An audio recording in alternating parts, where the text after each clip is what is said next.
ஞாயிற்றுக்கிழமான பயபக்தியோடு இருக்கிறது. வெள்ளிக்கிழமை, செவ்வாய்க்கிழமை, மற்ற நாட்கள் எல்லா நாட்களுமே நம்ம சபைக்கு போகிறோம், ஆண்டவரை ஆராதிக்கிறோம், எல்லாமே பண்ணுறோம். அது என்ன அது எப்படி அந்த பயபக்தி இருக்கணும், தேவன் மேலே பயபக்தி இருக்கணும். தேவன் இந்த பரிசுத்த வேதாகமத்தை எழுதி நம்ம கையில் கொடுத்துருக்கிறார். நான் நிறைய மிஷனரிகளுடைய கதைகளை படிச்சிருக்கேன் பாருங்க. அவங்களுக்கெல்லாம் பரிசுத்த வேதாகமம் கிடைக்காம எத்தனையோ கிலோமீட்டர் நடந்து போய் பரிசுத்த வேதாகமங்கள்லாம் வாங்கி என்ன செஞ்சுருக்கிறாங்க, படிச்சிருக்கிறாங்க. ஒருத்தர் அவர் பேர் யூன்னு நினைக்கிறேன், அவர் 100 நாள் பாஸ்டிங் இருந்தாராம். பார்த்துக்கோங்க, ஒரு பரிசுத்த வேதாகம் வாங்குறதுக்காக 100 நாள் பாஸ்டிங் இருந்திருக்கிறாரு. இப்போ அவங்களுடைய தாகம் வாஞ்சைகள் எல்லாம் அப்படி இருந்திருக்கு.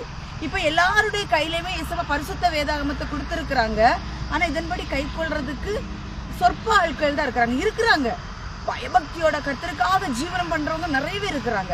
அது மாதிரி காணிக்கை போடும் பொழுது, மாத பிறப்புகள் ஆசரிக்கும் பொழுது, பண்டிகைகள் ஆசரிக்கும் பொழுது தேவன்